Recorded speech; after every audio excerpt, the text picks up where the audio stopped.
Hello, good morning dear student. Gayatri Vidya Mandir के YouTube channel पे आपका स्वागत है। आज अपन क्लास 11th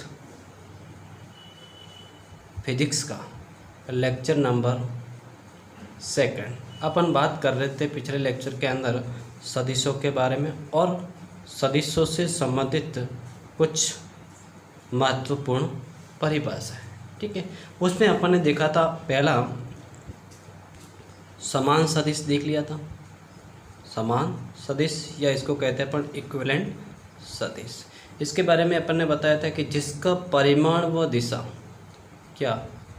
परिमाण व दिशा दोनों समान हो, उसी पोजीशन पर या उसी स्थिति में अपन उसे समान सदिश कहते हैं। सेकंड अपने पास आएगा असमान सदिश। असमान सदिश का मतलब जिसका परिमाण तथा दिशा दोनों असमान हो। दूसरा, परिमाण समान है तो दिशा अलग हो सकती है। दूसरा, दिशा समान है तो परिणाम अलग हो सकता है। उस तीनों पोजीशन पर अपने पास ये असमान सदिश कहलाते हैं। थर्ड अपने पास है विपरीत सदिश या फिर इसको कहेंगे ऑपोजिट वेक्टर। ऑपोजिट वेक्टर क्या होगा? जब विपरीत का मतलब अपन कहेंगे जब दो सदिशों का परिमाण समान हो लेकिन दिशा कैसी अलग नहीं, विपरीत हो। दिशा कैसी हो? विपरीत हो। उस पोजीशन पे वो क्या कहलाएंगे? सपोज करें अपने पास ये वेक्टर है एक्स एंड वाई तल के अंदर, एक ए वेक्टर ये है, दूसरा अपन वेक्टर बनाए बी इस दिशा। दोनों परिमाण में समान है लेकिन डायरेक्शन में एक दूसरे के कैसे हैं? विपरीत हैं। उसे अपन क्या कहते हैं? विपरीत सदिश कहते हैं। अब देखें आगे अपने चौथा देखें संरेखीय सदिश। को लीनियर वेक्टर। सरेखीय सदिश का मतलब ऐसे सदिश जो एक ही रेखा के अनुदिश हो, उसे अपन क्या कहते हैं? सरेखीय सदिश। ये दोनों सदिश एक ही रेखा पर होने चाहिए। और कैसे? जब दो सदिश जैसे एक ही रेखा पर हो, समान दिशा में भी हो सकते हैं और दोनों विपरीत दिशा में भी हो सकते हैं, लेकिन होना कैसे चाहिए? एक रेखा के अनुदिश। एक रेखा के अनुदिश। ठीक है, उसे अपन क्या कहते हैं? संरेखीय सदिश कहते हैं। फिर अपने पास आगे आता है शून्य सदिश। शून्य सदिश या जीरो वेक्टर। ऐसे सदिश शून्य का नाम पता चलता है जिसका परिमाण क्या हो? शून्य हो। ऐसे सदिश क्या कहलाएंगे? शून्य सदिश कहलाएंगे। इसके शून्य सदिश का परिमाण शून्य का मतलब अपन इसको तीर का निशान के द्वारा व्यक्त नहीं कर सकते हैं। जीरो है तो अपन इसकी दिशा का निर्धारण भी नहीं कर सकते, तो दिशा निर्धारित नहीं की जा सकती। ठीक, जैसे बात करें अपने पास कुछ दो सदिश ऐसे हैं, एक ए वेक्टर है और दूसरा बी वेक्टर है। ठीक है, ए वेक्टर और दूसरा बी वेक्टर है। अगर ए वेक्टर और दूसरे बी वेक्टर को जोड़ने पर अपना परिमाण क्या प्राप्त हो? जीरो, तो ये कैसे सदिश कहलाएंगे? शून्य सदिश कहलाते हैं। ठीक है, या फिर अपन कहेंगे कि दूसरा ए सदिश और दूसरा एक माइनस ए सदिश है, दोनों को जोड़ेंगे तो क्या प्राप्त होगा? शून्य प्राप्त होता है। ऐसे सदिश को अपने पास अगर सदिश को शून्य से गुणा करेंगे तो भी क्या प्राप्त होता है? शून्य प्राप्त होता है। ठीक है, थर्ड अपन बता सकते हैं इसमें शून्य सदिश के अंदर वस्तु गति करने के पश्चात अपनी प्रारंभिक स्थिति में लौट आती है तो उसका शून्य सदिश होता है। जैसे कोई वस्तु गतिशील है और वो पुनः अपनी पोजीशन पर इनिशियल पर वापस आ जाती है। अर्थात ए वेक्टर मान लेते ये था और वापस आएगा तो वो ये क्या कहलाएगा, माइनस का ए वेक्टर। तब इस पोजीशन के अंदर ये क्या कहलाएगा, शून्य सदिश, क्योंकि इसका परिमाण क्या प्राप्त होता है अपने पास, शून्य प्राप्त होता है। ठीक है, तो अब अपन देखें इसमें आगे। अब आएगा एकांक सदिश। क्या, एकांक सदिश, ये इम्पोर्टेंट है और पूछा भी जाता है। एकांक सदिश या फिर इसको कहते हैं यूनिट वेक्टर। एकांक सदिश का मतलब जिसका परिमाण एक हो, क्या हो, एक हो, उसे अपन क्या कहेंगे, एकांक सदिश कहते हैं। ठीक है, अब सदिश को, इस एकांक सदिश को व्यक्त कैसे किया जाएगा। एकांक सदिश को हमेशा व्यक्त करने के लिए एक कैप, CAP, कैप का निशान सदिश के ऊपर लगाया जाएगा। जैसे ए कैप, तो ए सदिश का एकांक सदिश। इसका उपयोग क्या है, इसका उपयोग दिशा को व्यक्त करने में, दिशा को व्यक्त करने में। ठीक है, या फिर अपन कहेंगे उस सदिश की दिशा का, किसका, सदिश की दिशा का एकांक सदिश। सदिश की दिशा का एकांक सदिश क्या कहलाएगा हमारे पास, यूनिट वेक्टर। इसको कैसे व्यक्त करेंगे, सपोज करें एक ए वेक्टर है, सदिश है, तो इसका एकांक सदिश क्या होगा, तो एकांक सदिश ए के बराबर होता है ए सदिश अपॉन सदिश का परिमाण। अर्थात एकांक सदिश बराबर हो जाएगा सदिश का परिमाण अपॉन सदिश, सदिश अपॉन सदिश का परिमाण, सॉरी, सदिश अपॉन सदिश का परिमाण। तो सदिश को लिखेंगे कैसे, ए सदिश बराबर मैं लिख सकता हूँ ए सदिश का परिमाण तथा, तो ये इस सदिश का क्या बताएगा, परिमाण, और ये उसकी दिशा का एकांक सदिश, एकांक सदिश। तो ये अपने पास क्या है, एकांक सदिश को परिभाषित करेंगे। देखें आगे,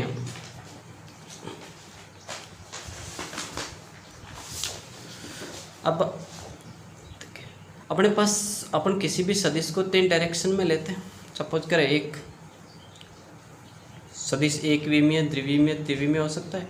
ये एक्स एक्सिस, ये वाई एक्सिस एंड ये जेड एक्सिस। इसकी दिशा में कोई सदिश होगा, इसकी दिशा में कोई सदिश होगा, इसकी दिशा भी होगा। इसकी दिशा का एकांक सदिश को अपन आई कैप, जे कैप और के कैप। तो आई कैप क्या होगा, एक्स दिशा का या एक्स अक्ष पर एकांक सदिश। जे कैप क्या कहलाएगा, जे कैप बोलेंगे क्या, आई कैप, जे कैप, के कैप।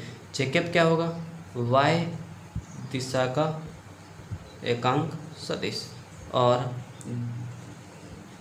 के कैप क्या होगा, जेड दिशा का एकांक सदिश। अब बताओ माइनस एक्स का क्या होगा, माइनस आई, माइनस वाई का क्या होगा, माइनस का जे, माइनस जेड का क्या होगा, माइनस का के कैप। ठीक है, तो आई कैप, जे कैप और के कैप क्रमशः क्या होंगे, एक्स, वाई और जेड की दिशा के एकांक सदिश।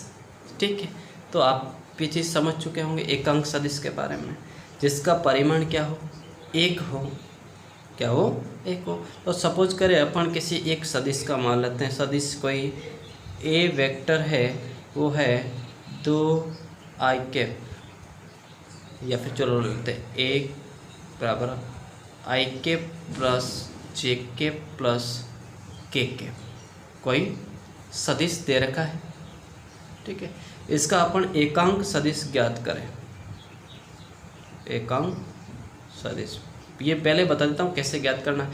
पहले इसके लिए अपन इसका चाहिए परिमाण, और परिमाण अपन कैसे फाइंड आउट करते हैं, ये होता है इसके साथ में इसको अपन तुलना करें, ए वेक्टर बराबर ए एक्स आई के प्लस ए वाई जे के प्लस ए जेड के, तो इसका परिमाण बराबर होता है अंडर ऑफ ए एक्स का स्क्वायर प्लस ए वाई का स्क्वायर प्लस ए जेड का स्क्वायर। तो इसके साथ में इसका परिमाण एक का स्क्वायर प्लस एक का स्क्वायर प्लस एक का स्क्वायर, तो इसका परिमाण क्या होगा √3, एक एक एक 3 √3। तो इसका एकांक सदिश ए कैप बराबर क्या होगा आई कैप प्लस जे कैप प्लस के कैप अपॉन √3, या फिर एकांक सदिश बराबर लिख सकते हैं 1/√3 आई कैप प्लस 1/√3 जे कैप प्लस 1/√3 के कैप। अब ये अपने पास एकांक सदिश है और इसको अपन डिफाइन कर दें कि ये इसका परिमाण एक है। क्या है? परिमाण एक है, तो अपन कह सकते हैं एकांक सदिश है। तो अब इसका परिमाण ज्ञात करें। किसका परिमाण? तो एक कैप का परिमाण हमेशा क्या प्राप्त होगा? एक। देखते हैं एक प्राप्त होगा तो इसको एकांक सदिश कहेंगे। तो इसका परिमाण सेम इसकी तरह, तो ए कैप का परिमाण अंडर ऑफ इसका 1/√3 का स्क्वायर प्लस 1/√3 का स्क्वायर प्लस 1/√3 का स्क्वायर। तो एक कैप का परिमाण 1/3 प्लस 1/3 प्लस 1/3, तो ये हो जाएगा 3/3, अर्थात कितना आएगा? 1। इसका अर्थ क्या है? एकांक सदिश वो सदिश होते हैं जिसका परिमाण क्या प्राप्त होता है? 1 प्राप्त होता है। ठीक है, तो देखिए अपन आपको चीज़ें समझ में आएंगे। अब अपन इसके सदिशों को कार्तीय निर्देशांक, अब अपन देखते हैं इसमें सदिशों के कार्तीय निर्देशांक पद्धति।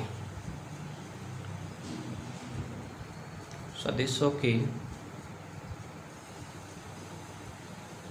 कार्तीय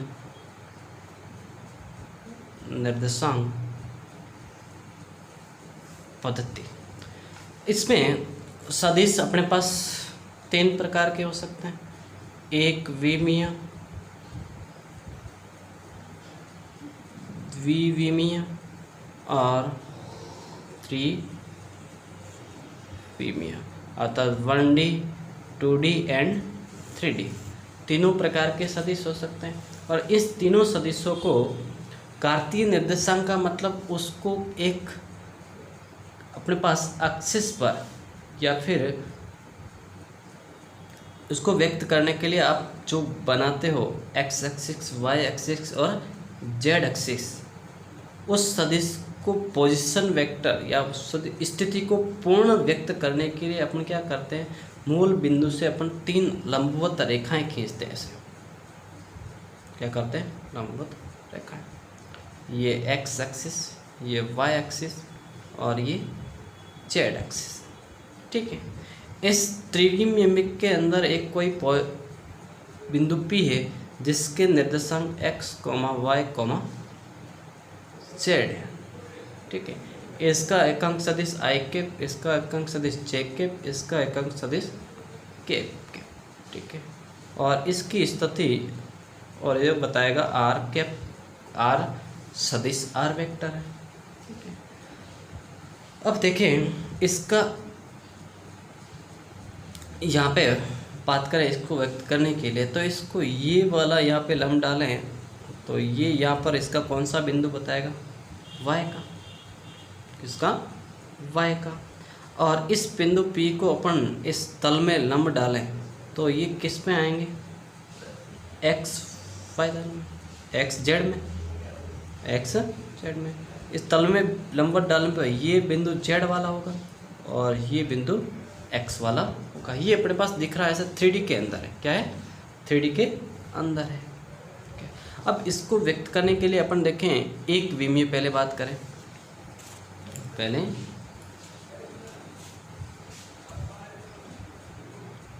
एक विमीय सदिश। एक विमीय सदिश को कैसे परिभाषित करें? वह सदिश जिसकी दिशा केवल एक अक्ष के अनुदिश हो। दिशा केवल एक अक्ष के अनुदिश हो, वो क्या कहलाएंगे? एक विमीय सदिश कहलाते हैं। जैसे एक ए सदिश है वो दे रखा है एक्स आई के, कुछ बी सदिश है वो वाई जे के, और सी सदिश है वो जेड के। तीन वेक्टर है, तीन वेक्टर है। या फिर उस सदिश की दिशा में चलने पर केवल एक ही निर्देशांक परिवर्तित हो तो भी ऊपर उसे इसको व्यक्त करने के पहले ए वेक्टर को व्यक्त करें एक्स वाई एंड जेड, ये आई कैप जे कैप और के कैप। तो यहाँ पर आई कैप का मतलब इसके यहाँ पर कोई निर्देशांक होगा, बिंदु P होगा जिसका निर्देशांक x, 0, होगा, 0, होगा। तो यहाँ पे ए वेक्टर बराबर हो जाएगा एक्स आई कैप। इसी प्रकार दूसरा देखें बी वेक्टर बराबर वाई जे कैप। इसको देखें अपन बनाएं X Y and J cap, ये जे कैप है। तो इस जे वाई अक्ष पर एक बिंदु P होगा जिसके निर्देशांक 0, y, 0 होंगे, और इस बिंदु P पर अपन एक सदिश को व्यक्त करें और वो वेक्टर कौन सा होगा? P बराबर y जे के, B बराबर y जे के। इसी प्रकार थर्ड अपने पास जेड वाला देखें एक्स एक्सिस, वाई एक्सिस और जेड एक्सिस, आई कैप जे कैप और के कैप। अब इस जेड एक्सिस पे अपने पास एक बिंदु होगा P जिसके निर्देशांक 0, 0, जेड होंगे, और यहाँ पर एक वेक्टर को प्रदर्शित किया जाएगा, वो अपने पास यहाँ पे ज्ञात के C बराबर जेड के, ठीक है। तो ऐसे अलग अलग तरह के अपने पास ये निशान हो गए। तो इसका एग्जाम्पल के थ्रू समझें तो अपन बताएं, जैसे कोई वेक्टर दे दिया जाए ए वेक्टर बराबर 4 आई कैप, दूसरा बी वेक्टर बराबर दे दिया जाए -3 आई कैप, सी वेक्टर दिया जाए 4 या 3 जे कैप, और डी वेक्टर दिया जाए -2 जे कैप। माइनस का मतलब माइनस एक्सिस लेनी, अपन बनाएं इसके X axis, Y axis, Z axis. यहाँ पे आई कैप, जे कैप और के कैप। यहाँ पे देखिए ये पॉजिटिव एक्स है, यहाँ पे 4, तो अपने पास 1, 2, 3 and 4।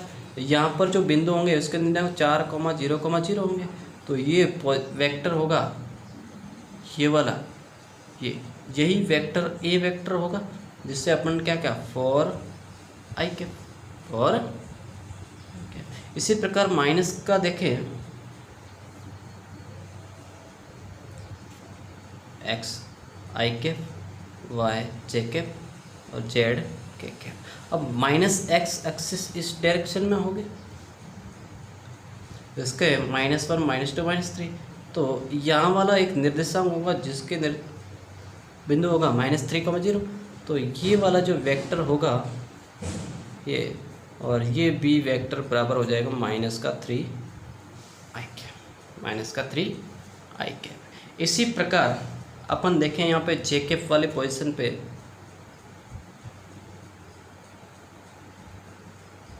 X Y and Z, I cap, J cap और के कैप। आपको पता लग गया यहाँ पे 3 जे कैप का मतलब ये किस में वाई एक्सिस पर होगा, इस पर 1, 2 और 3 यहाँ पर कोई बिंदु होगा जिसके निर्देशांक 0, 3, 0 होंगे, और वो बिंदु, ये बिंदु O है तो ये C, ये वाला जो वेक्टर होगा ये वेक्टर सी वेक्टर बराबर 3 जे कैप कहलाएगा। सी वेक्टर बराबर 3 जे कैप। इसी प्रकार माइनस का 2 जे कैप, माइनस के लिए ये एक्स वाई एंड जेड और इसके नीचे वाली ये एक्सिस होगी और माइनस का 5। इसी एक्सिस पर कितना है माइनस का 2 जे, माइनस का 2 जे। तो ये वाला जो वेक्टर होगा वो डी वेक्टर बराबर माइनस का 2 जे और यह वाला निर्देशांक है 0, -2, 0। तो इस प्रकार अपन इसके छोटे छोटे क्वेश्चन भी देखेंगे और आगे बढ़ेंगे। अगले लेक्चर के अंदर अपन 2D और 3D को किस प्रकार रिप्रेजेंट करेंगे ग्राफ के थ्रू भी बताएंगे और हल करवाएंगे। ठीक है, तो आई होप आपको चीज़ें समझ में आई होगी। एकांक सदिश वेरी मोस्ट इम्पोर्टेंट है, आप समझे। धन्यवाद।